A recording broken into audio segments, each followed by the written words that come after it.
realizado para esta gestión, exactamente casi con 15 días. Bueno, pero de todas formas creo que desde mi punto de vista valió la pena movilizarnos. Y bueno, esperemos que no se vuelva a hacer, porque realmente hay cosas que no están bien y hay una manera de hacer conocer que uno no está en acuerdo.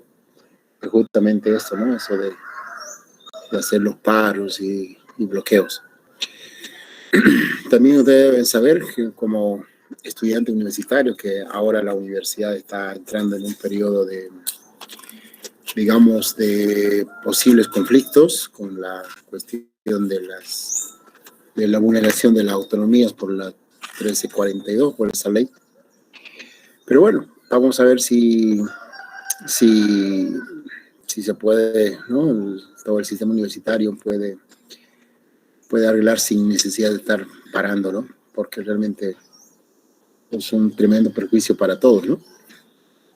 Pero creo que desde mi punto de vista vale la pena o valió la pena hacer esto porque, bueno, de esa manera se demuestra que la población hace respetar sus derechos, ¿no? Quizá cada uno tiene su criterio, algunos estarán de acuerdo, otros no, pero bueno, ese es el mío. Y para justificar, digamos, este paro, de alguna manera hay que estar en acción o hay que estar en abstención, ¿no? Nosotros en este caso hemos estado participando activamente a medida de nuestras posibilidades, pero lo hemos estado haciendo, ¿no? Y bueno, me imagino que algunos de ustedes también, o tal vez quizás todos. Pero bueno, ya pasó. Ahora vamos a tener que volver a nuestras actividades normales. Bueno, entre comillas normales, pero hay que empezar ya ahora mismo, ¿no? Según nuestro calendario, aquí estoy viendo nuestro calendario que yo había hecho para este semestre, pues en esta semana teníamos que haber tomado el examen, ¿no? Justamente el día 19 está acá programado. Y creo que esa era la fecha, digamos, tentativa, ¿no? No, evidentemente no lo habíamos confirmado porque estábamos todavía con tiempo, pero bueno, creo que de entrada ya vamos a modificar esa fecha y de acuerdo a nuestro nuevo calendario, quizás el 26 o máximo el 3 de diciembre tengamos que dar la primera evaluación, ¿ya? Vamos a ver cómo abarcamos el tema de hoy, el viernes y el próximo miércoles. Si logramos terminar, entonces, bueno, tendríamos que dar el 26, y si no, pues el 3 o el 1, no, mejor el 1, sí, el 1, ya el 1 de diciembre. Bueno, de todas formas, creo que todos vamos a poner nuestra voluntad para que las cosas se complementen y se completen, ¿no? Completamos nuestro programa, nuestros objetivos y, bueno, retirarnos, digamos, satisfactos, ¿no? Bueno, vamos entonces a empezar. Habíamos visto, a ver, voy a hacer una retrospectiva de lo que ya hemos visto. Fíjense, habíamos visto ya nosotros la parte de formación, levantamiento de suelos, ¿no? Habíamos visto la materia orgánica, la textura, la estructura, habíamos entrado a la propiedad física del suelo, ¿no? Textura, estructura. Hoy nos tocaría densidad, nos faltaría la fase líquida, color y temperatura. En realidad 3 clases más. Si no hay ningún problema, pienso yo que estas 3 clases pues lo podemos avanzar hoy, el viernes y el próximo miércoles, de tal manera que el próximo viernes ya estaríamos ingresando a la primera evaluación, ¿no? Entonces, bueno, esa es una fecha tentativa. Estoy hablando justamente del 26 de noviembre, ¿no? Pero bueno, lo vamos a confirmar en función a la próxima clase o quizás la subsiguiente, ¿ya? Listo. Bueno, entonces vamos a empezar a compartir la información, continuando, digamos, con este caso, con las observaciones o los estudios, los conceptos de propiedad física del suelo.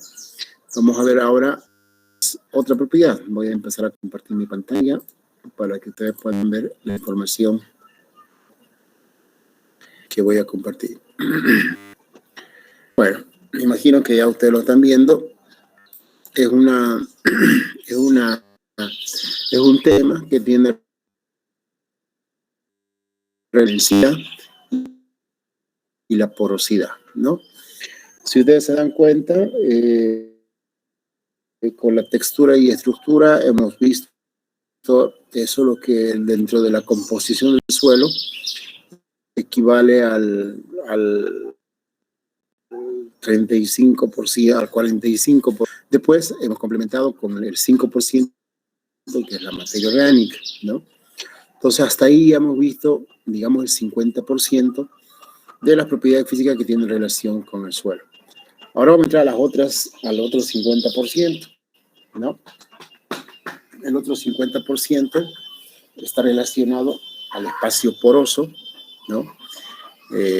Al espacio que debería estar ocupado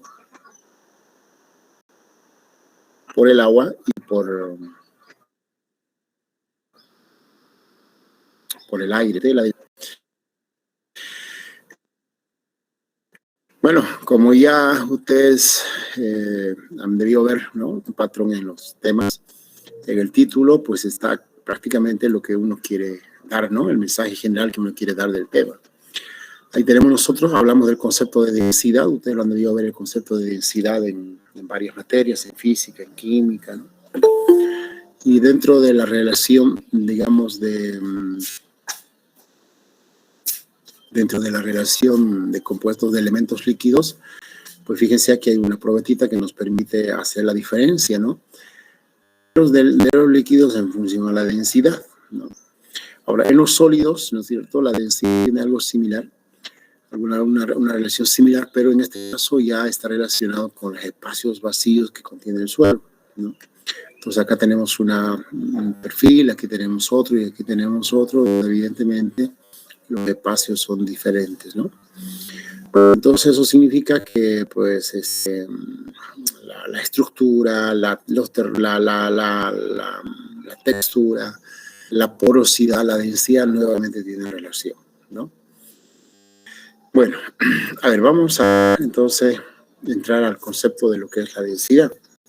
Esto creo que ya ustedes ya lo manejan, de todo hago notar, ¿no? La densidad es una relación entre la masa y el volumen, ¿no? Eso quiere decir que dentro de lo que es la materia es una propiedad específica, ¿no? Dentro del suelo, por lo tanto, tendría que ser una propiedad específica también. Nosotros vemos acá en la densidad, es la relación de la masa y el volumen, ¿no? Y nosotros en el suelo tenemos, digamos, en este caso, dos tipos de, que es incluyendo los espacios porosos y el otro que es sin los espacios porosos. Entonces, en el suelo estaríamos hablando de dos densidades, ¿no? Las densidades, ¿no?, se mantiene con la relación masa-volumen, ¿no? Entonces, hay que considerar también que para determinar la densidad del suelo se lo debe considerar como un material sólido, ¿no? Como un material sólido sin forma geométrica. Eso quiere decir que nosotros tenemos que aplicar técnicas, ¿no es cierto?, para poder sacar la densidad del suelo, porque desde el punto de vista de materiales sólidos, si ustedes recuerdan, cuando ustedes quieren sacar material sólido, la densidad de un material sólido tiene que ver la forma, ¿no?, la forma regular o irregular, con el objetivo de sacar el volumen. Por ejemplo, si nosotros tenemos un cubo, ¿no es cierto?, de cualquier tipo de material, de un metal, de una madera, de cualquier material, pero una forma cúbica, eso significaría que tuviéramos una forma regular, ¿no? Entonces, el volumen se sacaría por la fórmula matemática del cubo, ¿no? Es lo mismo si fuera una esfera, o si fuera una pirámide o un triángulo, bueno, cualquier forma geométrica, ¿no? Entonces, en este caso, el suelo tenemos que considerar como un suelo que no tiene forma regular. Entonces, para eso tenemos nosotros que darle la forma regular, ¿no? Allá voy a demostrar cómo se saca la densidad justamente aplicando ese concepto, ¿no? Forma irregular de materiales sólidos. Bueno, a ver, pero en realidad, ¿qué es la densidad en el suelo? No es que la densidad general es sobre el volumen. Pero ¿qué tiene que ver la densidad en relación al suelo? Entonces nosotros acá podemos saber que, fíjense, en el suelo, verán ustedes aquí la composición, ¿no? El suelo está compuesto por aire, ¿no es cierto?, por agua y por material sólido, ¿no?, que sería, en este caso, el material mineral y la materia orgánica. Entonces, cada uno de estos componentes tiene su propia densidad, ¿no? Es decir, el aire tiene su propia densidad, el agua tiene su propia densidad, y los sólidos, en este caso, digamos, el material mineral y la materia orgánica, también tienen su propia densidad, ¿no? Entonces, esto implica que nosotros tendríamos que tomar 3 densidades, ¿no? La densidad del aire, la densidad del agua y la densidad del suelo, propiamente dicho. Y entonces, para eso, pues verán aquí ustedes, cada uno de estos componentes del suelo tiene su volumen y tiene su masa. Por ejemplo, volumen del aire, masa del aire, volumen del agua, masa del agua, volumen del suelo y masa del suelo, ¿no? Pero dentro de la composición química del suelo, nosotros vemos que esto es la parte porosa, ¿es cierto? El aire y el agua están en la parte porosa del suelo, y la materia sólida o el material sólido viene a ser el 50% de la composición del suelo. Entonces, por lo tanto, nosotros podemos, digamos, tomar en cuenta que cada uno de estos componentes no están separados, ¿no? Están prácticamente, digamos, integrados, ¿no? O sea, si hay aire, hay agua, si hay agua, hay porosidad. Si hay porosidad, depende del porcentaje, hay aire y hay agua, ¿no es cierto? Y si hay porosidad, hay sólidos, es decir, hay una relación directa entre los 3 componentes. Por lo tanto, si bien se debería tomar como 2 componentes, como 3 materiales diferentes, pero en realidad están todos en forma conjunta. Por lo tanto, nosotros podemos decir que el volumen total del suelo estará formado por el volumen del aire, el volumen del agua y el volumen de los sólidos, y la masa total del suelo, que estaría formada por la masa de los 3 elementos, ¿no? Entonces, este volumen total y esta masa total es lo que nosotros tendríamos que considerar para tomar la densidad del suelo, ¿no? Entonces, aquí digamos, lo importante es esta partecita que lo voy a marcar, porque esto es el espacio poroso, ¿no es cierto? Bueno, entonces, este espacio poroso puede o no estar con agua. Puede o no estar con aire, y digo, ¿por qué no? Porque, pues, por ejemplo, puede haber un suelo seco, ¿no es cierto? Y no tiene agua, o tiene poca cantidad de agua. O podemos decir que el suelo está bien compactado y no tiene aire, ¿no es cierto? O podemos decir que el agua está llenando todos los poros, es decir, el suelo está saturado, por lo tanto hay agua y no hay aire, ¿no es cierto? Entonces eso va a depender de cuál es la situación del suelo. Por lo tanto, el aspecto o el contenido de la porosidad tiene que afectarnos en la determinación de la densidad. Entonces, para eso hay que tomar en cuenta que nosotros tenemos que tomar 2 densidades, la densidad real y la densidad aparente, ¿ya? Entonces, ambas densidades siguen siendo masa sobre volumen, solo que en este caso, fíjense, la densidad aparente se considera la masa total del suelo versus el volumen total del suelo, ¿no? Y la densidad aparente, la densidad real, solo la masa del suelo y el volumen del suelo. ¿Eso qué quiere decir? Que cuando nosotros tomamos la densidad aparente, al tomar una masa total y un volumen total, estamos tomando todo el espacio poroso, en el cual se supone hay aire y hay agua. Y cuando tomamos la densidad real, eliminamos el espacio poroso. Por lo tanto, solo nos interesa la masa del suelo y el volumen del suelo, ¿cierto? Entonces, aquí en las fórmulas, ¿no es cierto? En las fórmulas está la diferencia entre lo que es la densidad real y la densidad aparente, ¿no? La palabra real, ¿no? Es lo que implica, digamos, lo que aplica solo al suelo, ¿no? La densidad real es lo que está ocurriendo en el suelo per se, ¿no? Es decir, específicamente. Pero la densidad aparente es la relación entre el aire, agua y sólidos, ¿no? Entonces, debemos tomar ambas densidades, porque ambas densidades nos va a permitir valorar la porosidad finalmente, ¿no? Porque si nosotros tomamos, fíjense, solo la densidad real, no estaríamos considerando que el suelo no tiene poros. Si no tiene poros, pues entonces no habría aire ni agua, ¿no? Y si solo tomamos la densidad aparente, estaríamos considerando que el suelo, ¿no es cierto?, está formando parte tiene parte aire y tiene parte agua, ¿no? Pero vuelvo a reiterar, en algunos tipos de suelos estos pueden variar, ¿no? Pueden variar. Por lo tanto, hay que tomar en cuenta estas dos densidades, densidad real y densidad aparente, ¿de acuerdo? Entonces, el resumen, las dos densidades se diferencian porque en una de ellas se toma en cuenta la masa total y el volumen total, lo que implica tomar la porosidad del suelo, y en la otra real, ¿no? La palabra real quiere decir algo específico en el suelo, solo se toma en cuenta la masa del suelo y el volumen del suelo, ¿no? Para ambas densidades hay una técnica para poder determinar la densidad. Bueno, lo que acabo de decir es esto, más o menos viendo ya con el gráfico, eso que nosotros conocemos como la composición del suelo, ¿no? La densidad real se refiere solo a esta parte. ¿Ya? Solo a esta parte del suelo.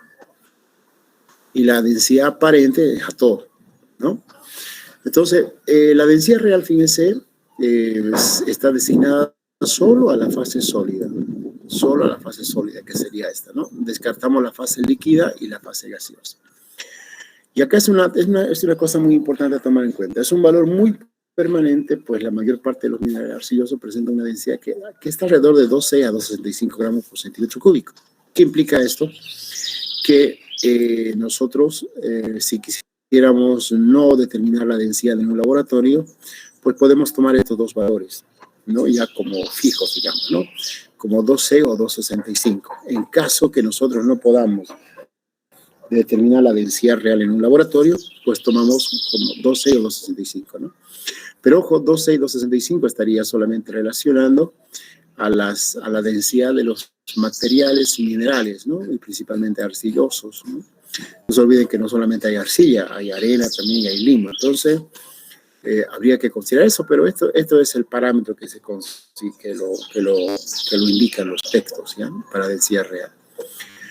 Y hay que tomar en cuenta esto, que es la materia orgánica, ¿no? Y la materia orgánica puede llegar a un valor de 0,1 por gramo centímetro cúbico. Entonces, si uno, digamos, saca un promedio o saca una densidad de estos dos, un promedio de estos dos, más o menos sería como 2,61, 2,62, ¿no?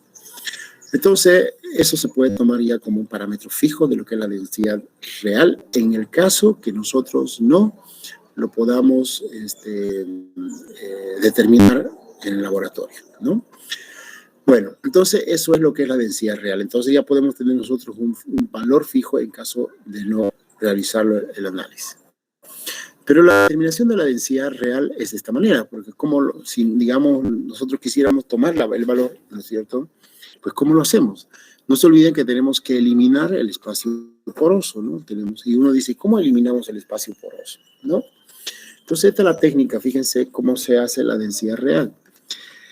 Se pesa la masa del suelo, obviamente, ¿no? La masa del suelo, 30 gramos, supongamos 30 gramos.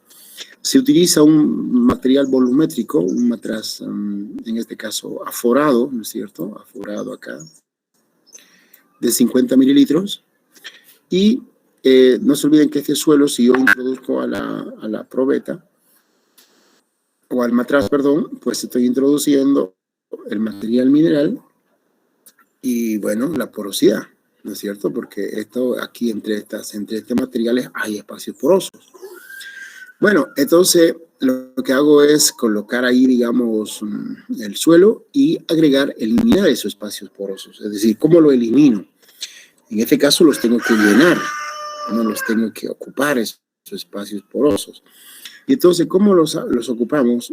Para eso utilizamos un líquido generalmente orgánico, ¿ya? Debería ser por ejemplo, alguna acetona, algún ácido orgánico, ¿no? ¿Por qué razón? porque, digamos, el material arcilla, principalmente la arcilla, cuando se moja tiende a imbibirse, ¿ya? Imbibirse es una palabrita que se utiliza para indicar que los cuerpos, cuando se hidratan, es decir, cuando absorben agua, aumentan de volumen, ¿no? Por ejemplo, y no de masa, ¿no? Sino de volumen. Por ejemplo, bueno, a ver, cuando uno hace, por ejemplo, el arroz, ¿no? Uno dice, bueno, el arroz rinde, ¿no? Claro, uno coloca qué sé yo, una copita de arroz y bueno, después ya cuando cuece, pues sale mucho más que la copita que le hemos echado, ¿no? Una vez yo así entre broma nomás le dije, pucha, ¿cómo me explica esto de que mire una copita y si ahora hay el arroz cocido, ¿no? Le ponemos a la copita, son como 3, 4 copas, ¿no? ¿Cómo se explica eso? Pues alguien en su inocencia dice, pues sí, ¿no? Se aumenta, ¿no? ¿Pero qué se aumenta? ¿La masa o el volumen? ¿No? Que obviamente lo que se aumenta es el volumen, no la masa, ¿no? Eso implica entonces que los materiales tienden a la imbibición. Y cuando se imbiben, aumentan de volumen. Y la arcilla tiene esa particularidad. Por lo tanto, no podríamos nosotros usar agua, porque el agua produce la imbibición de la arcilla. Entonces, por esa razón hay que utilizar un líquido orgánico, ¿no? Les decía yo, cetona, un ácido orgánico, o en algunos casos se considera también, digamos, la gasolina, ¿no? El problema de esos líquidos es que son muy volátiles, ¿no? Tienen una estabilidad térmica bien baja, es decir, a temperatura ambiente ya se está volatilizando, entonces puede hacernos, digamos, cometer algunos errores. Por eso es que se toma alcohol, ¿no? El alcohol a un 60-70% de pureza, ¿no? Y entonces ahí tenemos nosotros el alcohol, y el alcohol se coloca bureta, ¿no es cierto?, hasta completar el volumen, ¿no? Hasta llegar al volumen que nosotros queremos. Entonces aquí está el alcohol, seguimos echando alcohol y vamos a llegar hasta el aforo, ¿no? ¿Qué es lo que hemos hecho acá? Lo que aquí hemos hecho ha sido eliminar el espacio poroso. ¿Qué significa eliminar el espacio poroso? Lo hemos ocupado. El alcohol está ocupando ese espacio poroso, ¿no es cierto? Por lo tanto, el volumen que nosotros vamos a tomar en cuenta no va a ser el volumen más el espacio poroso, sino lo vamos a tomar solamente en cuenta el volumen del suelo. ¿Y cómo nosotros tomamos el volumen del suelo? Pues simplemente por diferencia, ¿no? Fíjense acá, si nosotros tenemos una bureta de 50 ml, ¿no? Y hemos utilizado 30 gramos de suelo, entonces nosotros vamos a enrasar la bureta al volumen de 50 ml. Entonces, supongamos que hemos enrasado con 38.8 ml, quiere decir que para llegar al aforo hemos agregado 38.8 ml. Entonces, la diferencia entre el volumen del matraz y el volumen de alcohol agregado nos va a dar como resultado el volumen del suelo, ¿no? Y de esa manera nosotros obtenemos el volumen del suelo. Pesando en una balancita obtenemos la masa del suelo, entonces teniendo la masa y el volumen, pues sacamos la densidad. Y acá, por ejemplo, nos da con estos valores de 30 y 38.8, nos da una densidad de 2,67. Los valores que vamos a sacar acá con esta técnica van a estar en alrededor de eso. No se olviden que hay un parámetro, ¿no? Entre 2,6 a 2,65. Entonces, no se olviden que además ahí hay que aumentarle la densidad de la materia orgánica. Por lo tanto, digamos que está dentro del parámetro del 2,67. Y dentro de esos parámetros es lo que ustedes van a sacar si es que hacen esta técnica, ¿no? Obviamente, no un resultado errado sería sacar ya un 3, ahí sí es un dato erradísimo, o bajar del parámetro de 2,6, ¿no? O sea, sacar 2,5, 2,4, ¿no? Entonces ya estamos fuera del rango y eso implica eliminar ese dato porque lo estamos haciendo de una manera errónea, ¿no? Entonces, fíjense, si no tenemos todo este material, balanza, matraz aforado, alcohol, burete y todo lo demás, pues simplemente hay que tomar en cuenta el parámetro que nos dan, 12 o 265. Afectará en algo, digamos, al valor real de la porosidad, pero esa diferencia no es significativa, ¿no? Por lo tanto, la densidad real, digamos, si realmente quisiéramos hacerlo, se lo tendría que hacer con fines de investigación, ¿no? No se olviden que cuando uno hace una investigación hay que tratar de reducir el error a lo mínimo, ¿no? No se olviden que justamente en todas las investigaciones que uno hace hay lo que se llama el error experimental. Y ese error experimental va a ir sumando, ¿no? De todo lo que nosotros vamos haciendo, ¿no? Por ejemplo, acá hay un error experimental o puede haber un error experimental. ¿Dónde? Por ejemplo, en la balanza, ¿no? Si la balanza está bien calibrada o no está bien, entonces pues ahí hay un error. Puede que haya o puede que no haya. Si está bien calibrada, obviamente que no hay. El error puede estar, pero en el manipuleo, ¿no es cierto? Si nosotros no sabemos leer, por ejemplo, no sabemos manejar exactamente estas escalas, ¿no? Entonces podemos ya cometer un error en la medición. Ahora, el otro error que podemos cometer aquí es el enrase, ¿no? Nos podemos pasar o quizás nos falta. Entonces, esos pequeños errores suman, ¿no? Entonces, cuando uno está haciendo una investigación, entonces hay que tratar de reducir ese error a lo más mínimo, ¿no? Y entonces, pues como estamos haciendo un trabajo experimental, habrá que determinarlo. Pero si nosotros estamos haciendo un trabajo, digamos, para un diagnóstico, para conocer realmente lo que es la porosidad en un suelo, se recomienda tomar ese parámetro de 2,6 o 2,65, ¿de acuerdo? Pero bueno, ya ustedes tienen las dos opciones entonces, de hacerlo o de no hacerlo, ¿no? Ahora, fíjense acá, la densidad aparente. La densidad aparente es tomando en cuenta todo el suelo, ¿no? Aquí está la flecha, aquí nuevamente está la diferencia, ¿no? Fíjense acá la flecha que está marcando, esta partecita nada más, y acá está marcando todo, ¿no? Entonces la densidad aparente es tomando los espacios porosos. Entonces, por eso que la densidad aparente refleja, dice, el contenido total de la porosidad, ¿no?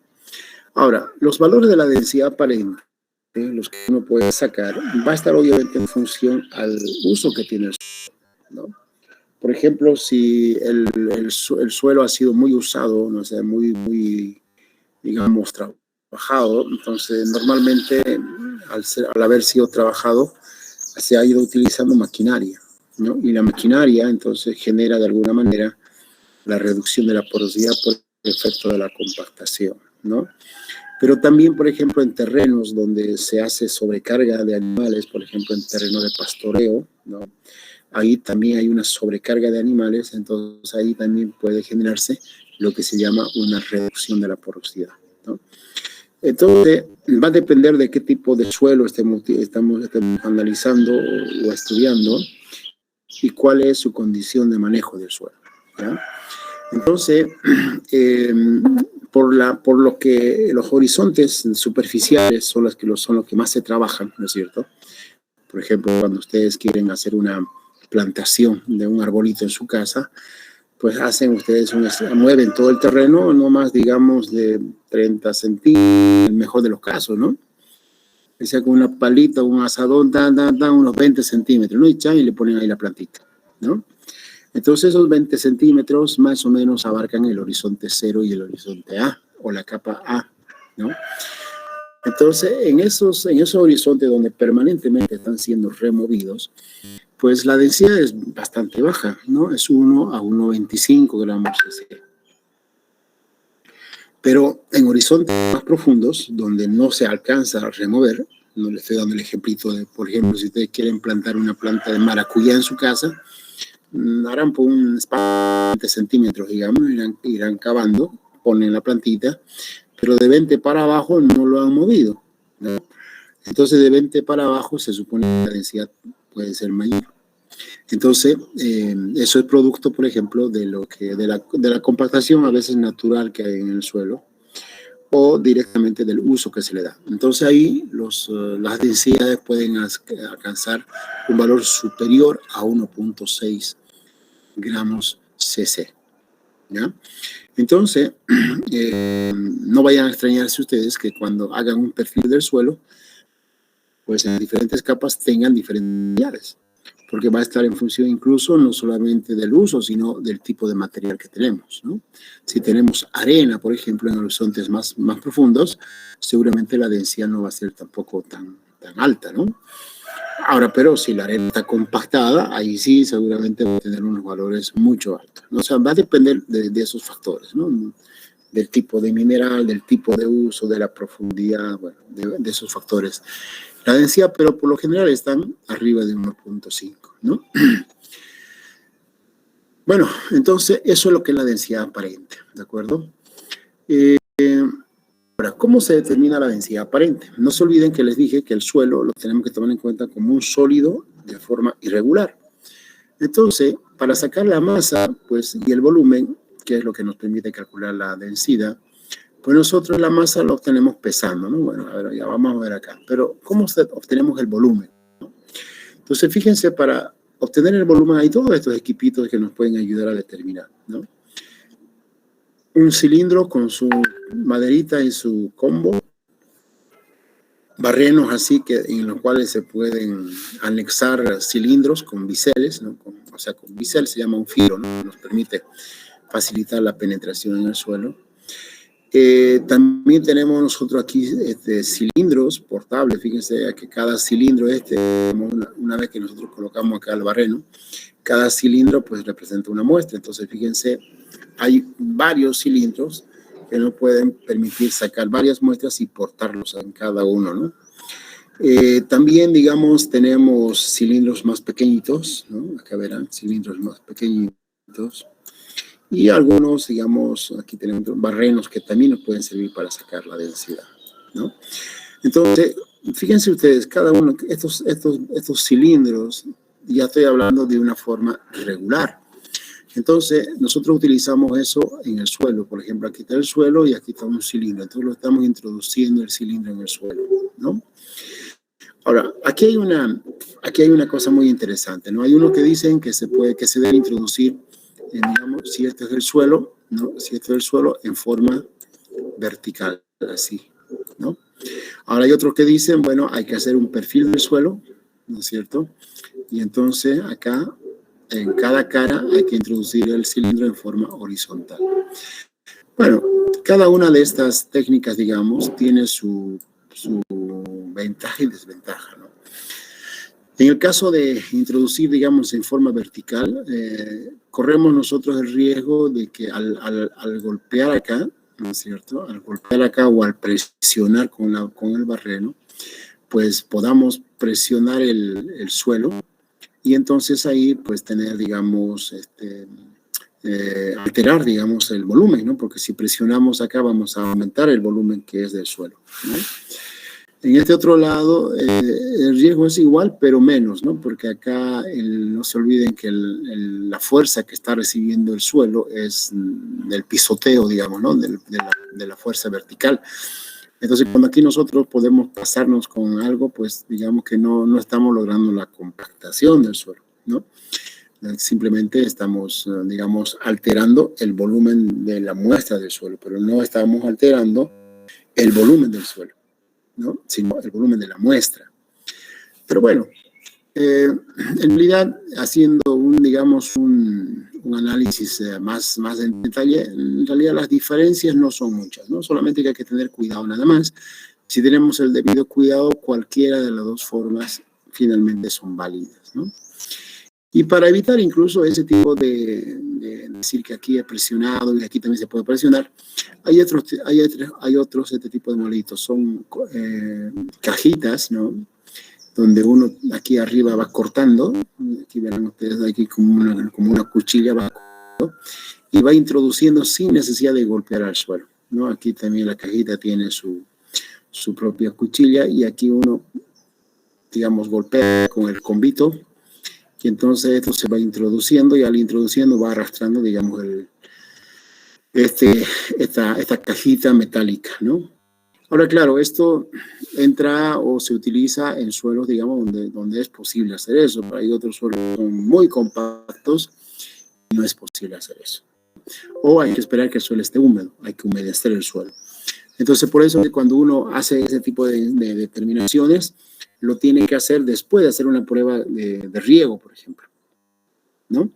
Cuando uno hace la prueba de infiltración, cuando hace la prueba de capacidad de campo y punto de machetez permanente in situ, es decir, eso significa que hay que humedecer todo el perfil y ahí hay que aprovechar de sacar las densidades porque el suelo está húmedo y el suelo entonces, ustedes saben, se agrupa, ¿no? O sea, se pega. El agua en este caso actúa así como un pegamento, ¿no? Como un adherente. Y además, obviamente, facilitamos porque reduce la dureza del suelo, ¿no? La humedad, ustedes saben que ablanda el suelo y entonces con facilidad se puede introducir este material. Pero si no tenemos ni el cilindro ni esta cajita cuadrada, entonces se hace de esta otra manera. Se hace un espacio en el suelo y se saca un molde, ¿no? Un molde, o llamado también monolito, ¿no? Que pueden ver acá. Se saca un monolito así, un cuadradito, ¿no es cierto? Donde más o menos nosotros tenemos una figura regular, ¿no?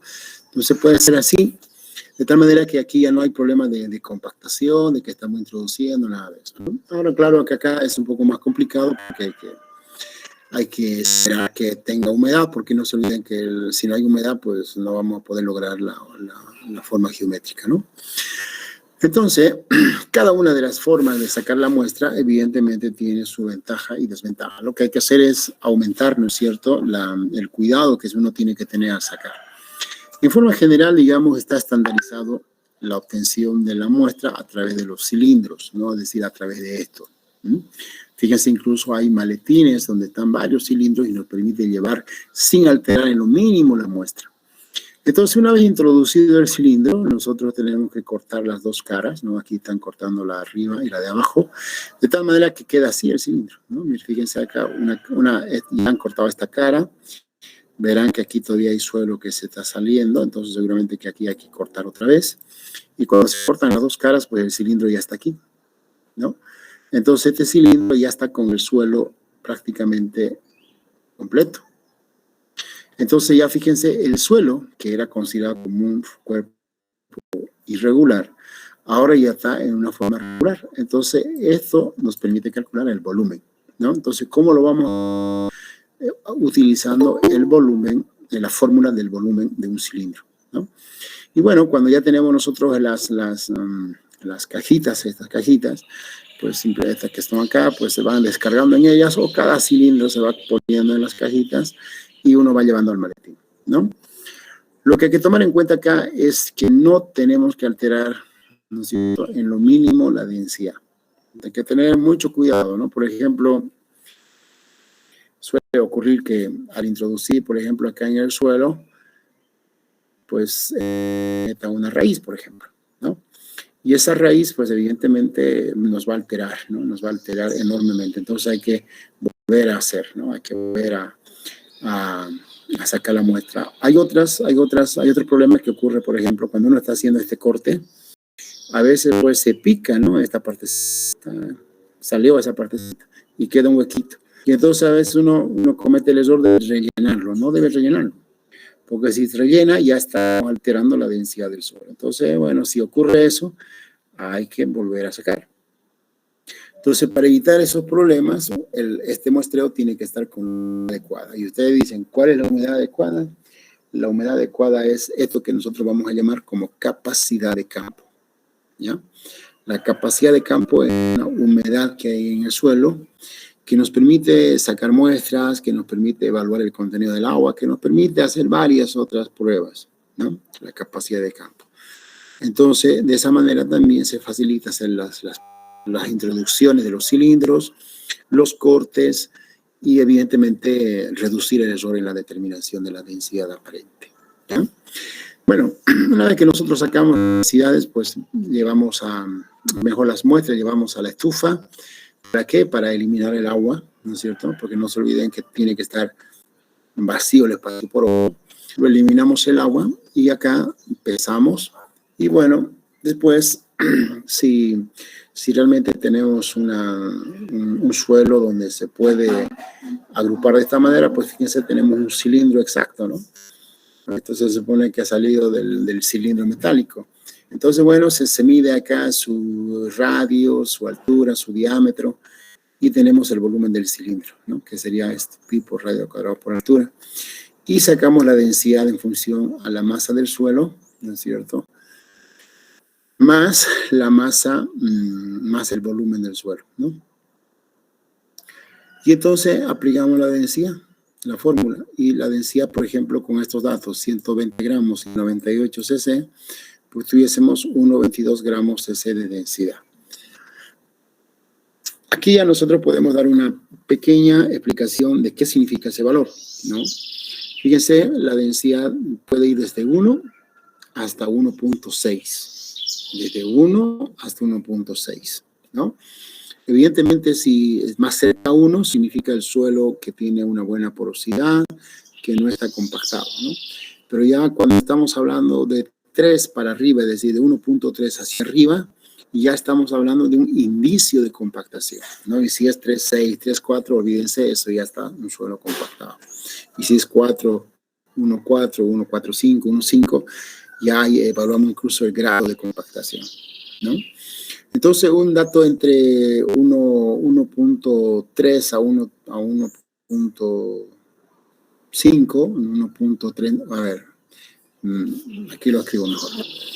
Digamos, hay un rango en el suelo que puede ser de 1,25 a 1,35, digamos, dentro de lo normal, ¿ya? Si va la densidad por debajo de esto, ya también es muy suelto. Ya muy suelto, ¿qué significa? Que hay mucho espacio poroso. Y cuando hay mucho espacio poroso en el suelo, el problema la tienen las raíces, porque no tiene de dónde agarrarse, ¿no? No tiene dónde anclarse. Y si está arriba de 1,35, ya quiere decir que el espacio poroso se ha reducido bastante o se está reduciendo bastante y puede ya tener problemas de oxigenación y de contenido de agua. Es decir, está compactado o está iniciando la compactación.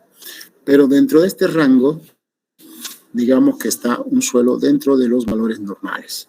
¿De acuerdo? Bueno, entonces, una vez que nosotros sacamos las densidades, pues hay que relacionarlas con algunas propiedades, ¿no? Fíjense, aquí vuelvo a insistir.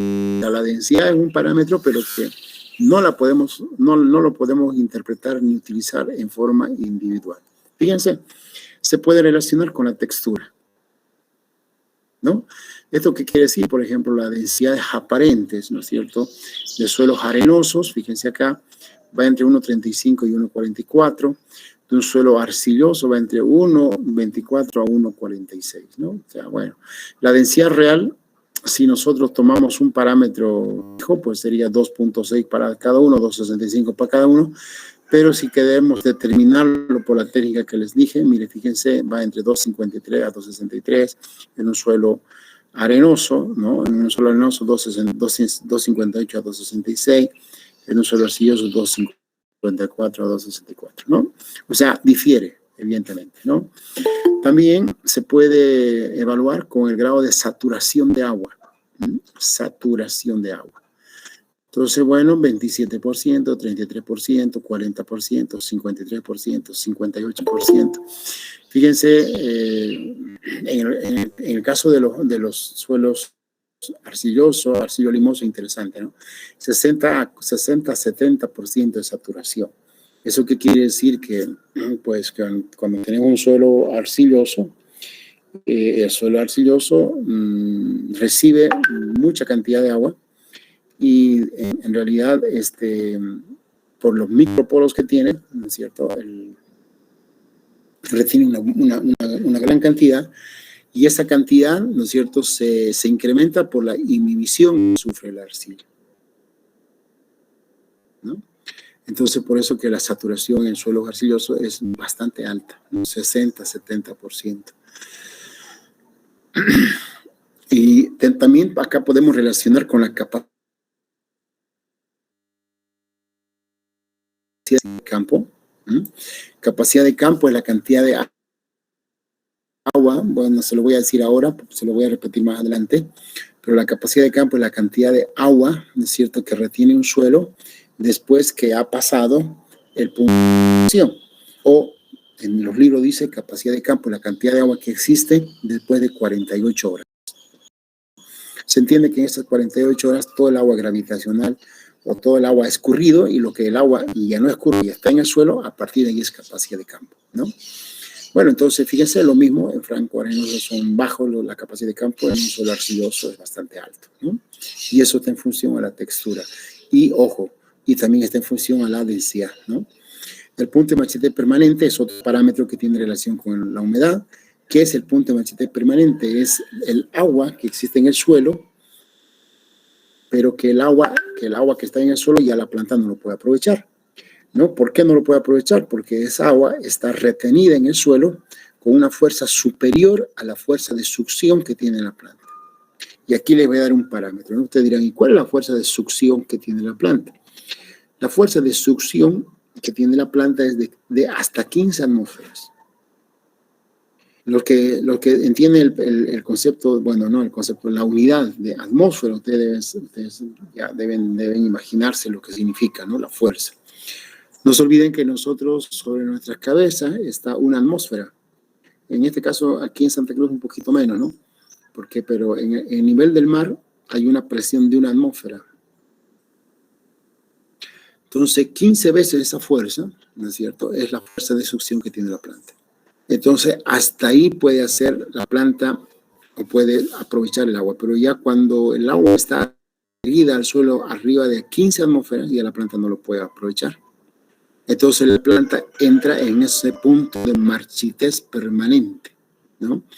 Eso, si uno lo observa en la planta, cuando empieza a cerrarse, o sea, las hojitas, ¿no? Normalmente las hojas están abiertas totalmente, ¿no? Después, cuando entra el punto de marchitez permanente, se empiezan a cerrar. Y si ese punto de marchitez permanente, pues, dura bastante tiempo, pues ya, ¿no?, la planta se empieza a secar. Entonces, la densidad, ¿no?, tanto real como aparente, tiene relación con la humedad, con estos dos parámetros, ¿no? Y este otro que es el SIC, ¿no? El SIC. ¿Qué es el SIC? Es la capacidad de intercambio catiónico. Es una propiedad físico-química, que lo vamos a ver más adelante, pero que tiene que ver con la densidad. ¿Por qué? Porque la densidad, ¿cierto?, en este caso está determinando la cantidad de agua que puede o no puede haber en el suelo. Y para que haya una capacidad intercámbica tiene que haber lo que se llama la solución del suelo. Y la solución del suelo es agua más nutrientes. Entonces, imagínense si el suelo está compactado, es decir, hay una densidad elevadísima, ¿no es cierto? Entonces se reduce el contenido de agua en el suelo. Y al reducirse el contenido del agua en el suelo, se reduce el contenido de la solución del suelo. Y al reducirse la solución del suelo, pues afecta notoriamente a la capacidad de intercambio catiónico, ¿no? Bueno, entonces fíjense, la densidad del suelo, ¿no es cierto? O sea, pues tiene relación con otros parámetros, ¿no? Que obviamente cuando uno tiene diversos datos, uno puede correlacionarlos, ¿no? Puede correlacionarlos. Entonces acá nuevamente está la lógica, ¿no? No podemos analizar una variable o una propiedad física en forma individual. Hay que relacionarlas con las demás, ¿no? Bueno, ahora, ¿para qué nos sirve la densidad en realidad? Aparte de saber la compactación, ¿no? Aparte de darnos más o menos un indicio de porosidad o un indicio de compactación. En muchos casos, la densidad la utilizamos nosotros para hacer las conversiones, ¿no es cierto?, de unidades de masa a unidades de volumen en el suelo. O en otros casos, por ejemplo, cuando nosotros llevamos una muestra al suelo, una muestra de suelo al laboratorio, el laboratorio nos dice, bueno, su muestra tiene, no sé, digamos, un 2% de materia orgánica. ¿Qué significa ese 2% de materia orgánica en el suelo? ¿Cuánto es ese 2%? Si bien el porcentaje es una unidad de medición, ¿no es cierto? Pero cuando decimos 2%, nos puede parecer bajo o puede ser demasiado, ¿no? Por ejemplo, 2% de 2 es 2, ¿no? 2% de 100 es 2. Pero 2% de 1000, ya son 20, ¿no? Y 2% son 200. Entonces, el 2% pues, sí puede representar varios valores en función al total del cual estamos hablando, ¿no? Por lo tanto, sí bien es una unidad de medida, pero no es, digamos, una unidad de medida real. Por lo tanto, cuando a mí me dicen, usted, su suelo tiene 2% de materia orgánica, ¿cuánto significa eso en masa por hectárea? Entonces, lo ideal es transformar eso a kilogramos por hectárea, ¿no?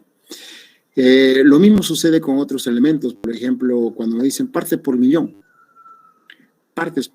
digamos, 23 partes por millón de fósforo, ¿no? No sé si ustedes me están captando, por ejemplo, 23 partes por millón de fósforo. Esto es lo que hay en el suelo. Perfecto. Pero yo digo, ¿y cuánto es realmente en el suelo? ¿No? Cuando yo hablo en el suelo, estoy diciendo que en el suelo debe expresarse en kilogramos, ¿ya? En kilogramos por hectárea. ¿Listo? Entonces nosotros tenemos que llevar a kilogramos por hectárea. Y entonces, parte por millón, por ejemplo, ¿qué significa? Parte por millón significa miligramos de fósforo, ¿no es cierto?, por litro, ¿no es cierto?, de solución, en este caso sería de suelo. Tengo el litro.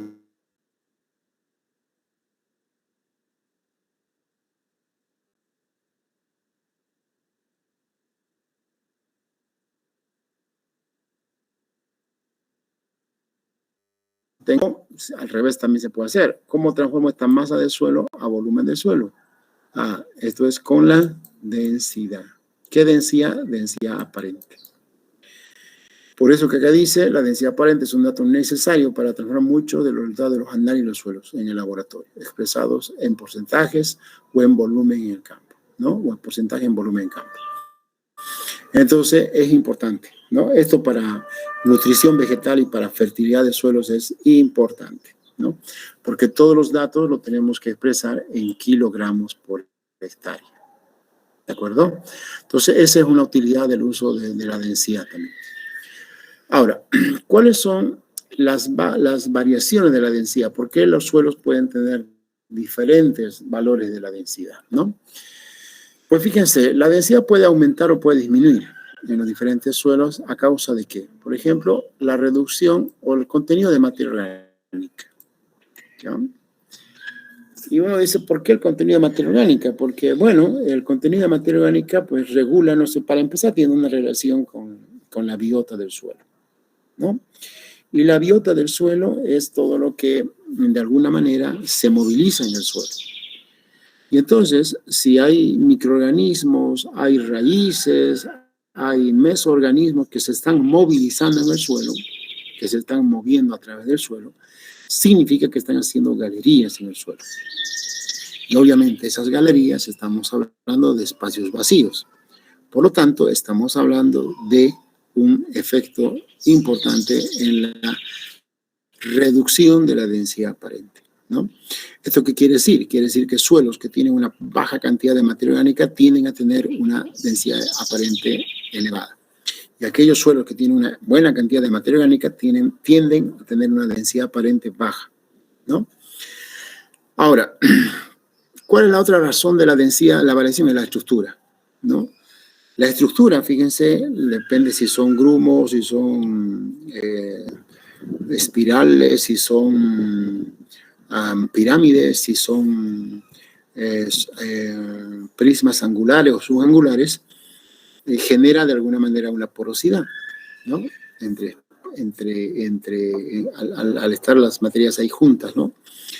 Entonces, si eso se va degradando, ¿no es cierto? Fíjense aquí, me voy a ir a la primera, aquí, a esta fotografía. Fíjense acá, aquí por ejemplo hay una estructura, ¿no? Aquí hay una estructura gruesa, aquí hay una estructura mucho más fina, aquí pues digamos una estructura fina, ¿no? Y aquí ya más gruesa. Fíjense ustedes ahí cómo afecta la porosidad, los espacios porosos. Acá es una estructura bien fina, donde o prácticamente no hay estructura acá. Y entonces aquí pues, los espacios vacíos son escasos, ¿no? Y fíjense, a medida que la estructura se está formando, aquí, fíjense, acá no hay estructura, aquí no hay estructura, no hay muchos espacios. Aquí ya hay una estructura y hay más espacios, aquí hay mucho más espacio y aquí mucho más espacio, ¿no? Entonces, claro que la estructura va a afectar a la densidad. ¿Y qué significa degradación de la estructura? Significa que estos grumos, estos agregados, ¿no es cierto?, van moliéndose, es decir, van moliéndose. Y al irse moliendo, pues genera este tipo de estado. En ese tipo de estado, evidentemente, pues la porosidad es bastante escasa, ¿no? Y por lo tanto, la densidad bastante elevada. Entonces, por eso que acá dice que la porosidad, la estructura, ¿no es cierto? Aquí la estructura, pues la degradación de estructura va a afectar a la porosidad o a la densidad aparente. Y acá, por aplicación de una fuerza que reduzca el espacio poroso, en este caso estamos hablando de maquinaria, de pisoteo, ¿no? Que uno realiza en los terrenos, entonces esa es la causa también por la cual la densidad aparente puede verse afectada, ¿no? Entonces aquí tenemos, por ejemplo, terrenos donde prácticamente pues a una cierta profundidad, digamos acá ya estamos hablando de suelos con una densidad elevadísima, ¿no? Les diría yo, cuando uno se prepara estos terrenos, pues en el mejor de los casos, ¿no? A 30 centímetros la barca. Ya de ahí para abajo no lo movemos, entonces eso se va acumulando, ¿no? Se va acumulando en un espacio pequeño, es decir, va aumentando la masa por unidad de volumen y entonces estamos hablando de la reducción de la densidad, ¿no? Bueno, ahora, la densidad sí o sí tiene relación con la porosidad, ¿no? Varias veces yo he mencionado porosidad y densidad casi de forma indistinta, ¿no? Y claro, porque es así, porque dependiendo de la densidad del suelo, pues la porosidad va a ser más o menos, ¿no? Entonces, dentro de la porosidad estamos hablando de los espacios vacíos que hay, ¿no? Aquí tenemos, por ejemplo, una imagen dibujada, agrandada de lo que puede ser un terrón. En ese terrón pues hay granos, ¿no? de tierras y poros, espacios vacíos, ¿no? Dentro de esta porosidad están los macro y los microporos. Aquí tenemos una esponja, ¿no? para visualizar mejor lo que es la porosidad, ¿no? Entonces son estos espacios vacíos por donde pues puede ingresar, en este caso, el aire y el agua, ¿no? Entonces, la porosidad se debe calcular en función de las dos densidades, por eso que es importante determinar o conocer las dos densidades. La porosidad será entonces igual a la densidad real menos la densidad aparente sobre la densidad real por 100, ¿no? O esta otra fórmula que es la misma, ¿ya? Bueno, ahora, ¿cómo nosotros interpretamos esto, no? Fíjense, el espacio poroso 50%, el material sólido el otro 50%. Entonces, un suelo, digamos, sin problemas de porosidad, es decir, con una porosidad adecuada, apropiada, sus valores tendrían que estar entre un 50%, ¿no es cierto? Entonces, cuando tenemos una porosidad del 50%, estamos hablando de un suelo en buenas condiciones de aireación y de retención de humedad, ¿no? Por eso acá dice, para una correcta aireación del suelo y una buena retención de agua, es conveniente que la porosidad se sitúe entre 40 y 50%. 50% ideal, entre 40 y 50. Entonces 42, 45 está ok. Por debajo de esto, ¿no es cierto? Por debajo de 40, fíjense, valores menores del límite inferior pueden asfixiar en las raíces contenido de agua retenida muy bajos y ambas cosas a la vez, ¿no? O sea, ¿qué quiere decir? Asfixia a la raíz, ¿no? Es decir, no hay mucho oxígeno, ¿no? Y tampoco hay mucha retención de humedad. Entonces, estos parámetros son bajos y obviamente si son bajos, el que se ve afectado es la planta, ¿no? Porque sin aire y sin agua, pues tiene pocas posibilidades de desarrollarse, ¿no? Ahora, también, ¿qué pasa si los valores son superiores, ¿no? Se supone una dificultad para el contacto entre el suelo y la raíz de la planta. Es decir, aquí estamos hablando de la dificultad que puede tener la planta para anclarse, ¿no? ¿Qué es el anclaje?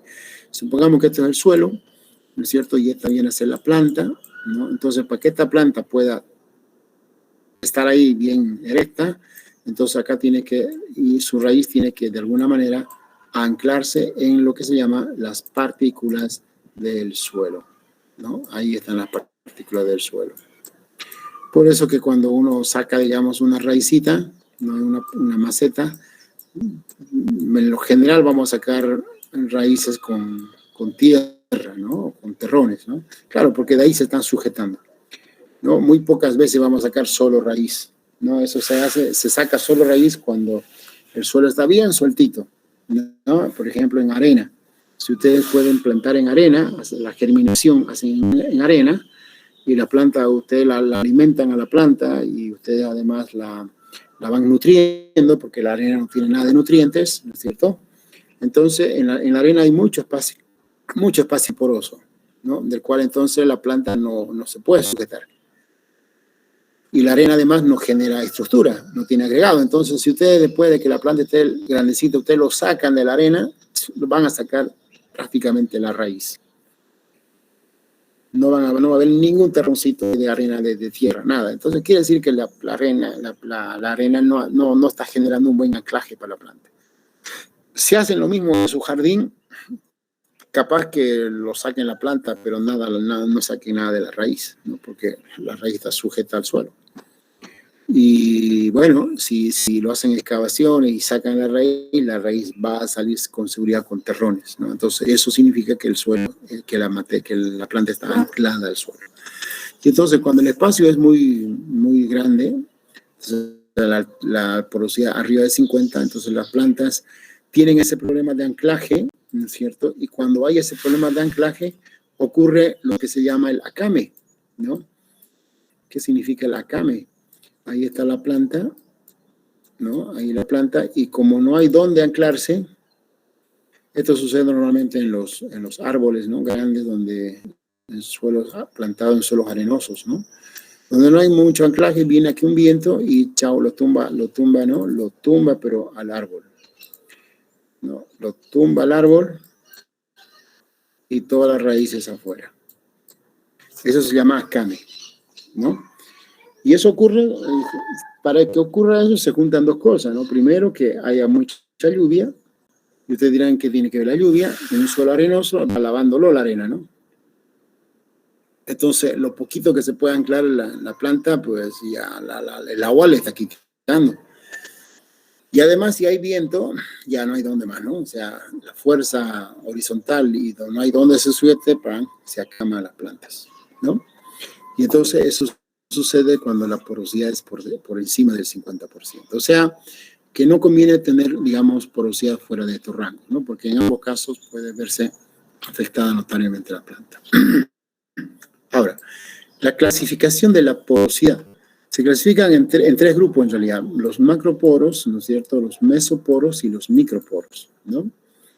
Los macroporos tienen este diámetro, 30 micrones, ¿no? 30 a 10 micras y uno de 10 a 0,2 micras en los microporos, ¿no? Pero más que este diámetro, tenemos que ver la función que cumple cada uno de estos, ¿no? Generalmente, cuando uno habla de porosidad, habla de estos dos: macroporos, ¿no es cierto?, y microporos. No, los mesoporos están, pero no son tan determinantes. Los macro y los micro, ¿no? ¿Por qué? Porque los macro, ¿no es cierto?, permiten el movimiento libre de fluidos. El agua de lluvia se pierde por gravedad fácilmente, o sea, se escurre, lo que yo les decía, ¿no?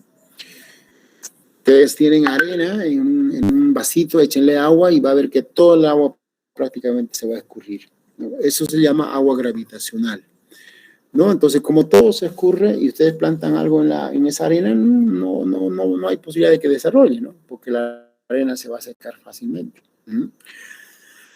Sin embargo, en los microporos, donde hay bastante, por ejemplo, en suelos arcillosos, ¿no es cierto?, entonces retiene el agua. Por eso que, fíjense, el sábado, ¿no? Sí, el sábado, llovió, ¿no? El sábado. Y bueno, si su suelo era arenoso, seguramente se encharcó porque hubo intensidad de lluvia, pero en poco tiempo ya desapareció el agua. Pero si hubiera sido arcilloso, esa agua se detiene ahí, ¿no? porque retiene mucha cantidad de agua, no tiene mucha infiltración, no tiene un buen drenaje interno. Entonces, ¿por qué? Porque son microporos, son espacios pequeñitos por donde está pasando el agua, pero está pasando muy lentamente, ¿ya? Eso es lo que sucede, por ejemplo, en el humus, ¿ya? En las lombriceras, ¿no? Fíjense, cuando el estiércol se va consumiendo, ¿ya?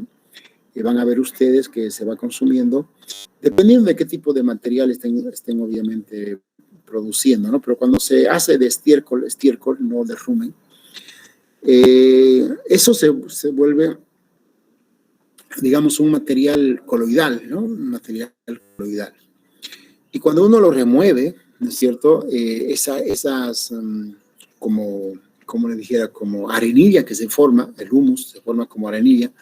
A ver, vamos a ver si tengo alguna posibilidad de mostrarles cuando estén ustedes en su práctica.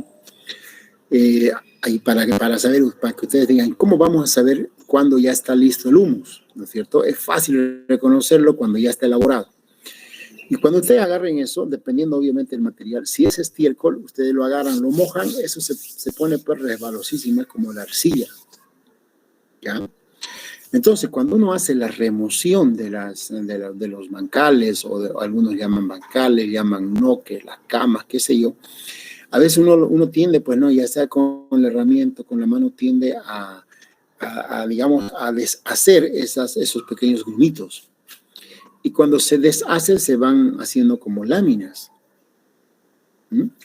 Y entonces, cuando uno pues riega, fácilmente se satura eso y ya arriba se encharca. ¿Mm? Por eso que el riego es muy importante. El riego se lo debe hacer en forma, digamos, dispersa. En otras palabras, con una regadera. Hay algunos que le echan un chorro de agua, ¿no? Le echan un chorro de agua de la manguera, por ejemplo. Y no, pues eso rápido se encharca, ¿no? Porque la cantidad de agua que ingresa por la cantidad de infiltración que tiene, que es muy baja, entonces no permite que el agua se infiltre. Y entonces arriba va a estar encharcado. Entonces, para eso hay que utilizar una regadera donde lentamente va regándose con paciencia y el agua va infiltrándose lentamente, ¿no? Y cuando se satura, pum, arriba aparece una lámina de agua y eso significa que ya está saturado. Y eso es un poco complicado porque cuando ocurre eso, pues quiere decir que se ha reducido todos los microporos del sustrato y que si esa agua no va a escurrir, pues fíjense que ahí puede producirse lo que se llama las reacciones de reducción, ¿no? Y entonces cuando hay reacciones de reducción, se generan amoníacos, se generan sulfuros, y entonces ahí es lo que se generan los malos olores. Entonces mucho cuidado con eso cuando manejen materia orgánica. La materia orgánica tiene esa particularidad, tiene bastante microporos, pero esos microporos, como son bastante, pero son pequeñitos, si uno no maneja bien el riego, se encharca o se satura y entonces ahí tenemos problemas de falta de oxígeno. Bueno, entonces eso es lo que tenemos acá, la macroporosidad y la microporosidad, ¿ya? Bueno, aquí tenemos ya por la relación de la porosidad con la estructura y la textura. Fíjense, suelo bien estructurado, suelo arenoso, suelo compactado. Pues la porosidad, ¿no? Un suelo bien estructurado, fíjense, 60% de porosidad, digamos que está bien, ¿no? Aunque lo ideal es aquí, ¿no? Un suelo arenoso, 40% de porosidad. Un suelo compactado, 30% de porosidad, quizás menos, ¿no? Entonces ya cuando la porosidad está por debajo de 40, ya estamos hablando de problemas, ¿no? Imagínense 30, ¿no? Que ya estamos hablando bastante compacto, ¿no? Bueno, pero allí también podemos ver la relación con la porosidad de la capacidad del agua y el aire. Es decir, si nosotros tenemos una buena cantidad de poros, ¿no es cierto?, pues vamos a tener una buena capacidad de campo, ¿no? La capacidad de campo, ya les dije, la cantidad de agua retenida después de que se va al punto de saturación. También acá tenemos la capacidad de aire, es decir, si tenemos una buena cantidad de macro y microporos, pues va a haber un equilibrio entre poros que están llenos con aire y poros que están llenos con agua, ¿no? Entonces los macroporos generalmente van a estar llenos de aire, de oxigenación, que va a generar oxigenación a la planta, y los microporos van a estar llenos de agua. Entonces va a haber un equilibrio, ¿no?, entre los macro y los microporos. Entonces, una buena porosidad, un equilibrio de los tipos de poros, pues es muy importante. Fíjense, uno dice la capacidad de aire, ¿cómo se mide? La capacidad de campo es la cantidad de agua que uno puede retener. ¿Y cómo se mide la capacidad de aire, ¿no? Entonces, la capacidad de aire es igual a la capacidad de campo por la densidad aparente, ¿no? Entonces, claro, ahí tenemos nosotros que medir primeramente la capacidad de campo y después la densidad aparente, multiplicar por eso, y tenemos nosotros la capacidad de aire que puede haber, ¿no? Bueno, entonces aquí tenemos nosotros la importancia de la porosidad para el aire y para el agua, ¿no? Fíjense acá, ya hemos visto estas relaciones, hay otras relaciones, otros valores, porosidad, por ejemplo, en suelo arenoso, 32 a 42%, en el suelo arcilloso, 51 a 55%. Fíjense la diferencia, ¿no? Más, aquí hay menos, pero ¿cómo si la arena es más porosa? Sí, pero esto es porosidad, estos generalmente son macroporos, ¿no? Y estos son microporos. Entonces, en cantidad, evidentemente, hay mayor cantidad de microporos, ¿no? Entonces, ahí está la relación, y con la densidad aparente, ¿no? Con la densidad aparente. Aquí tenemos la relación de la densidad y la compactación, o la porosidad también, que tiene que ver con la compactación. Fíjense, esto es lo que es la compactación. La compactación es un aumento de la densidad aparente, ¿no? Quiere decir una disminución del espacio poroso. ¿Cómo se hace esto? ¿Cómo se genera esto? Generalmente en los campos agrícolas es por el uso de maquinaria agrícola. La maquinaria agrícola, generalmente cuando uno prepara suelos, tiene un equipo que se conoce como rastra, romoplau o arado, ¿no es cierto? Y eso tiene sus pesos, ¿no? Tiene un buen peso, estamos hablando de toneladas. Y entonces, fíjense, acá, por ejemplo, esta maquinaria está removiendo, digamos, esta profundidad. Como le dije 30 centímetros, no más, ¿no? Pero abajo no lo está tocando siquiera. Entonces, cuando pasa varias veces esta maquinaria, en varios años, fíjense lo que sucede. Esto es, digamos, la capa que permanentemente se remueve, y aquí ya no ingresa la maquinaria. Entonces, se genera esto que se llama pie de arado, hard part lo llaman también, bueno, que es en inglés hard part, igual pie de arado, o una zona compactada, ¿no? Fíjense acá en una fotografía muy ilustrativa, que más o menos parece una viga, ¿no? Dentro del suelo, ¿no? O sea, quiere decir que tiene una tremenda resistencia, ¿no? Ahora, ¿qué genera esto en el suelo? Fíjense lo que genera en el suelo.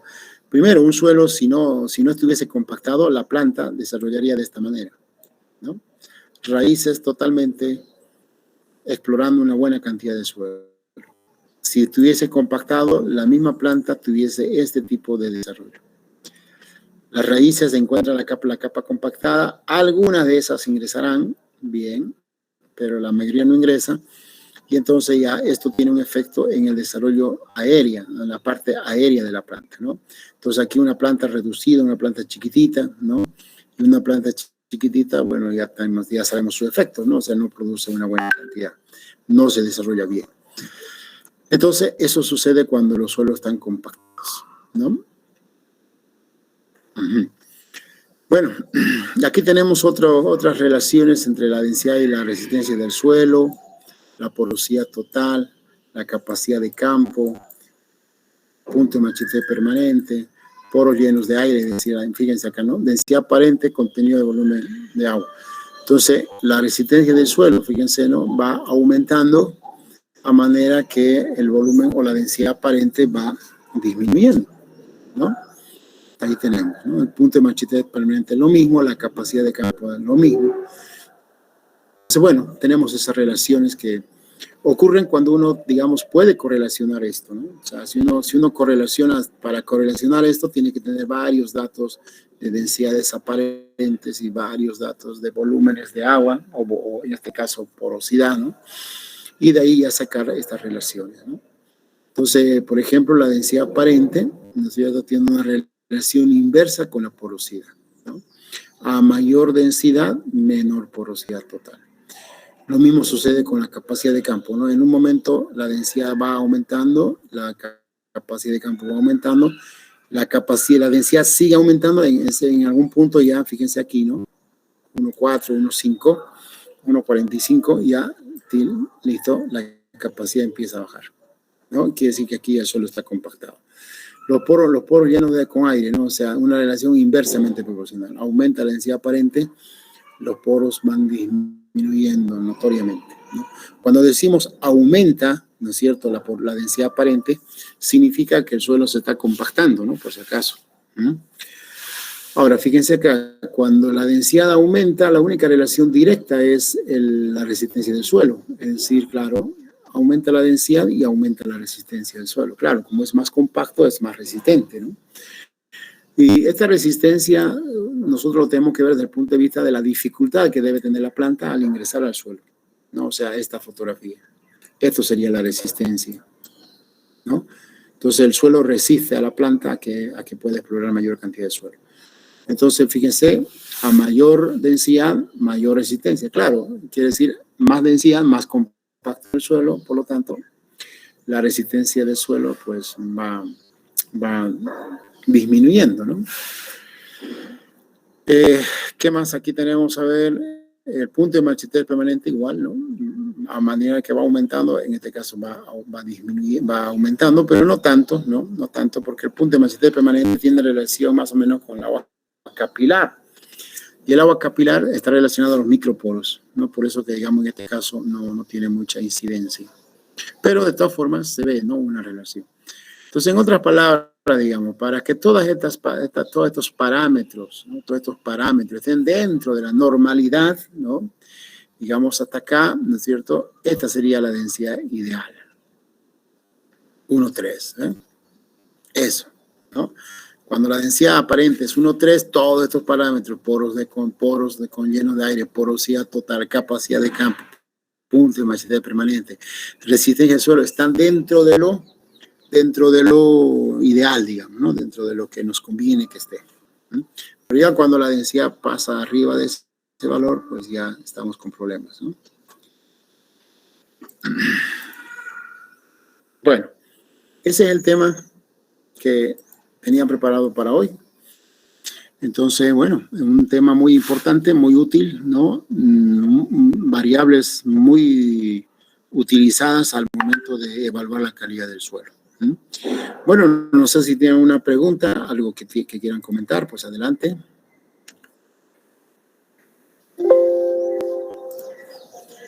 ¿Tienen alguna consulta, alguna pregunta?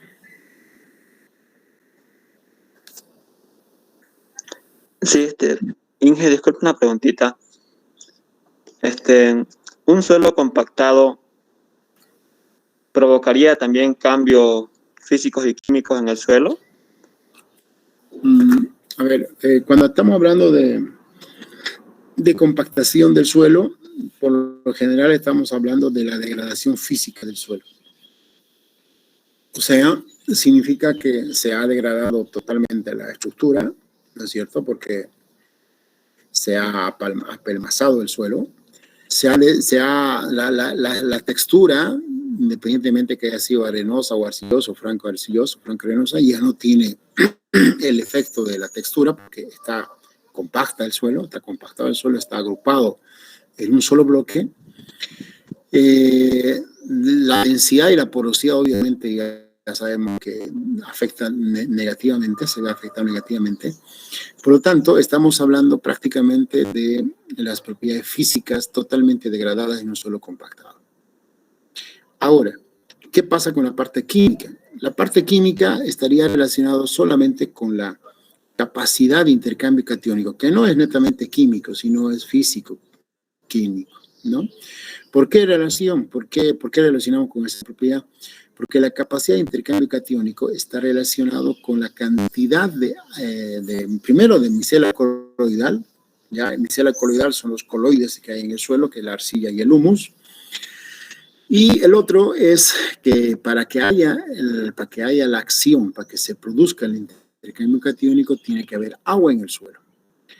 Y si no hay espacio poroso, entonces el agua se va a reducir, ¿no?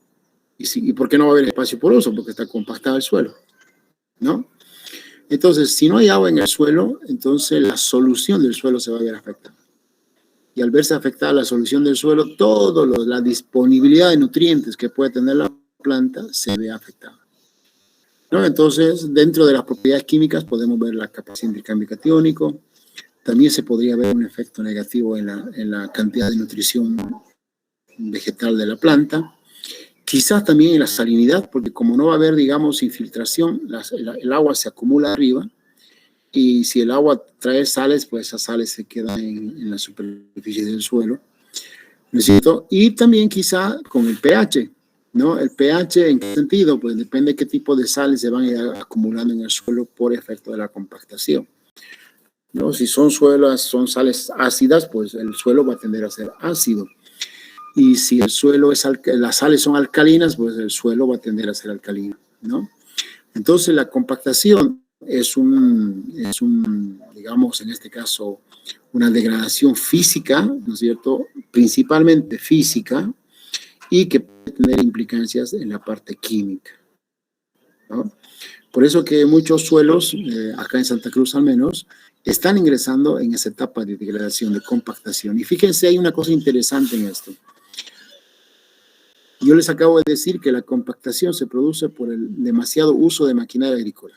Pero hay propiedades agrícolas, fíjense, propiedades agrícolas, donde hacen prácticas de cero labranza, se llama, aunque no sería cero labranza, porque meten siempre, lo mínimo que meten es un tractor con semilla, ¿no?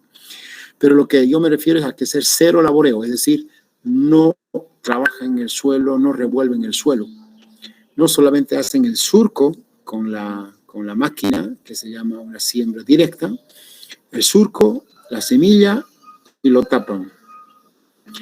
Incluso en esas situaciones donde no se realiza mucho tráfico sobre el suelo, se está produciendo la compactación del suelo.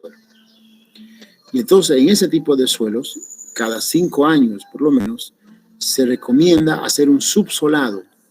Un subsolado significa una descompactación del suelo, que es una maquinaria que, a ver, vamos a ver acá, voy a ver si puedo mostrarles subsolador. Es una maquinaria, acá. Comprar online de manera amigable es simple. Voy a sacar acá. Solo ingresan. Hoy en día es muy común escuchar hablar de siembra directa, pero quiero recordar. Bueno, hay un video acá. Es el país muy importante. Aquí voy a ver. Estamos presentando. Y por pedido de los ingenieros del suelo, y no mueve la superficie. La superficie queda intacta en todo suelo agrícola, no compacte abajo y no mueva la superficie. Estos son los subsoladores. No sé, voy a compartir. Eso hace un piedrado que cuando llueve, la humedad, el agua cae hasta ahí y de ahí conserva la humedad en el piso y se distribuye uniformemente. Tiene sistema hidráulico, ruedas, también tiene los selladores atrás, que son los rolos. Eso hace que si se levanta demasiado el suelo, él lo va a nivelar. Por ejemplo, acá. ¿Qué potencia debe tener el tractor para poder hacer funcionar este implemento? Nosotros en la Oriental, que hace ya 9 No, a ver, vamos a adelantar un poquito. Chetti explicó cómo es el mantenimiento del equipo. Sí, es un sistema de este pistón hidráulico para que estas son las maquinarias que se utilizan, ¿no? Ahí está el subsolador. Es el subsolador que se pueden recuperar con material que está ingresando en el suelo y rompe el suelo, la compactación del suelo. Pero bueno, esos son, ustedes pueden verlo ahí, pueden entrar al Google y poner subsoladores del suelo. Aquí tenemos otro. A ver si lo vemos. De formación profesional, insolador. Interior. El subsolador consta de las siguientes partes. Este es un subsolador. La pata, el soporte del implemento, nos sirve a nosotros para estacionar el implemento en el taller. En el campo se utiliza en la parte superior con, estos son los subsoladores. Este subsolador tiene 3 escardillos. El distanciamiento entre un escardillo y otro va a depender de los requerimientos que tenga el cultivo. En este caso tenemos la separación entre un escardillo y el otro de 60 centímetros.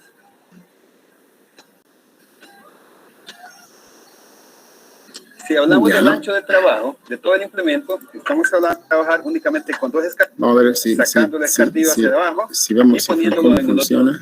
en la otra posición. Bueno, a ver, más o menos así se subsola los suelos. O sea, para romper la capa compactada. Uso y operación del subsolador. Miren cómo ingresa en el suelo eso. Y ahí está rompiendo las posibles capas compactadas, ¿no? Y lo hacen en forma cruzada, ¿no? Fíjense, por acá eran los surcos de los sembradíos y lo hacen en forma cruzada.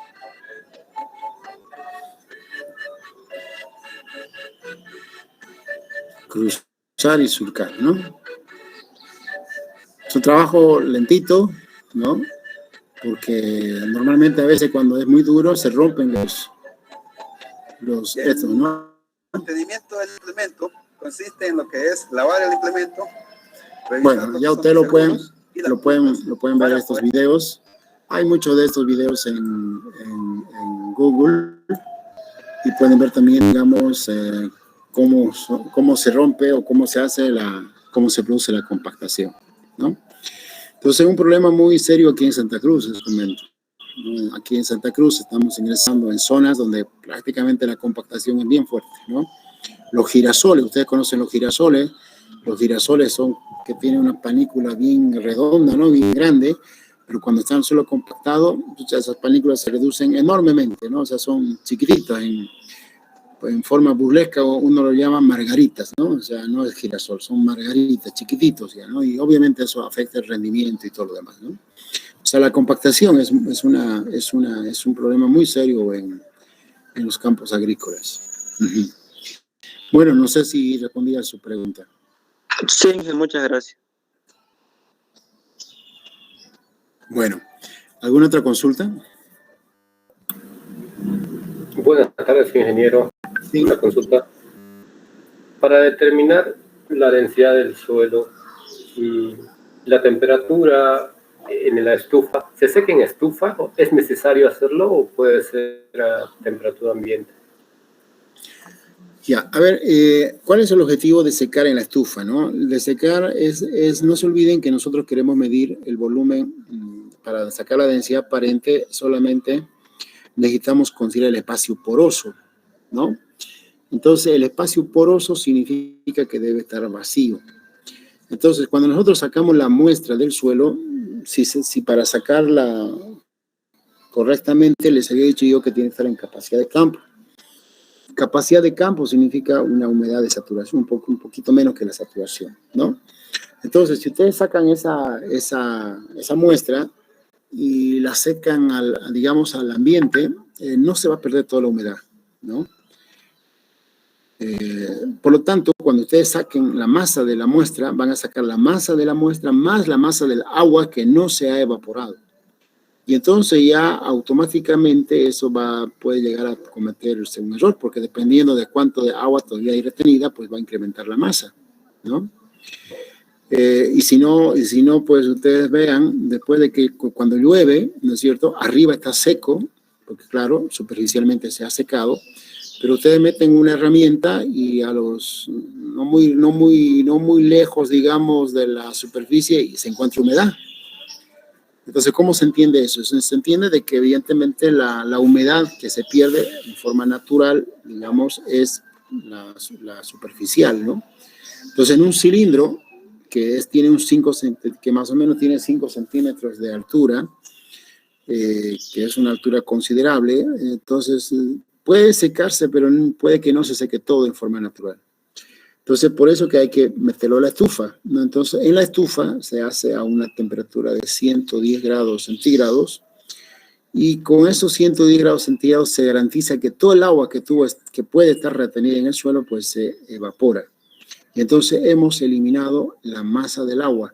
Y entonces ahí estamos tomando en cuenta la masa del suelo más el espacio poroso, ¿no? Entonces, por esa razón es que se debe, digamos, secar en la estufa, ¿no? Si usted lo seca en temperatura ambiente, es muy posible que no seque totalmente, ¿no? Y que se altere la unidad de la masa o el valor de la masa del suelo. Ingeniero, disculpe, ¿la temperatura tiene que ser 110 grados centígrados? ¿O puede ser más o menos? ¿En qué le puede afectar? A ver, eso tiene que ver más o menos con el punto de ebullición y evaporación del agua, ¿no? Considerando que el agua en el suelo no es agua, ¿no? Sino es solución del suelo, ¿es cierto? O sea, porque cuando nosotros decimos agua en el suelo, pero en realidad esa agua tiene disuelta nutrientes, ¿no?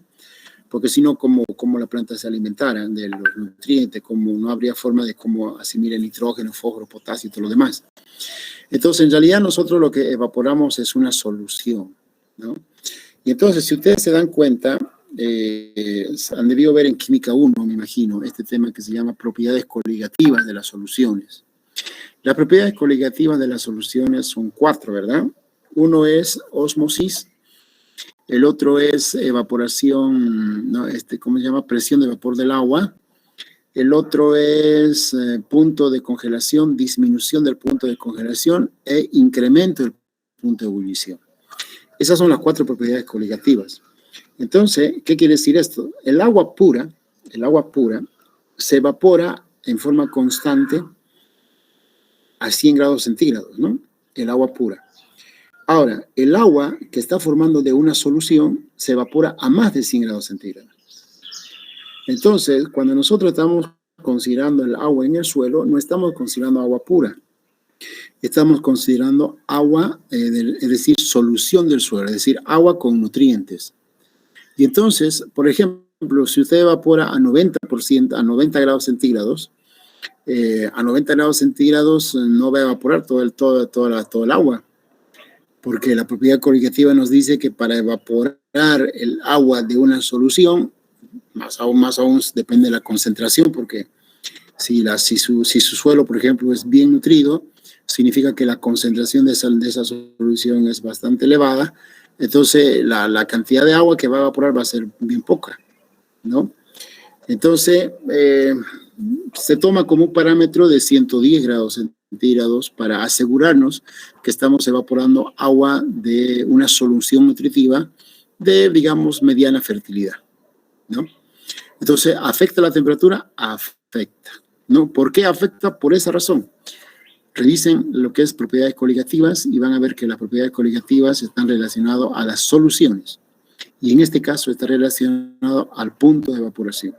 El agua en una solución, su punto de ebullición aumenta, o su punto de evaporación aumenta. Por esa razón que hay que tomar a esa temperatura. Gracias, ingeniero. ¿Alguna otra consulta?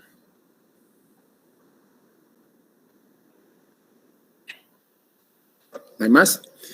Bueno, espero que les haya sido útil esta información.